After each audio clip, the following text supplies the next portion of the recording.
Tonight in Military Matters, hundreds of families are on Fort Hood as part of the Tragedy Assistance Program for Survivors, or T.A.P.S. It helps families deal with the loss of a service member. Channel 6 News reporter Cole Johnson spoke with some of the families and brings us their stories. Cole.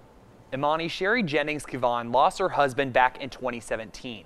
He was a Marine and died in a plane crash along with 15 other members of the military.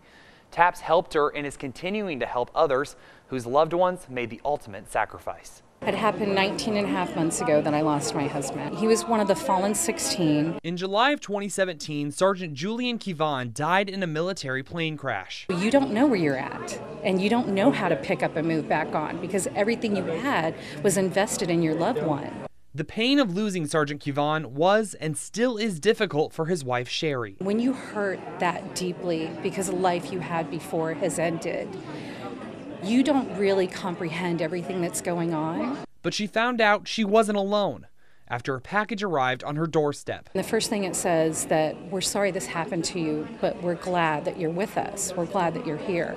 And that was the first time I had somebody actually say, we're sorry this happened, but we want to help you. The message came from the Tragedy Assistance Program for Survivors, a group that's now like family.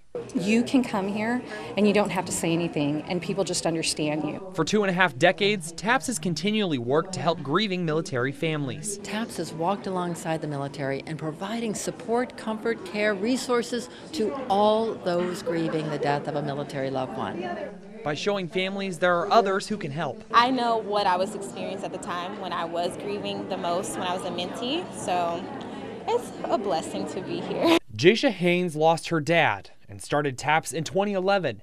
Now she works as a mentor to help others deal with their grief. It's really amazing to be around people that know what you're going through and you know what they're going through, so it's easier to open up and share. This weekend, nearly 300 families are on Fort Hood doing just that. We come together this weekend to get to know our loved ones and to honor our fallen heroes and to gain strength from each other. Leaning on each other to help process their grief and continue on. Society has a big misconception that you get over it. You don't ever get over it.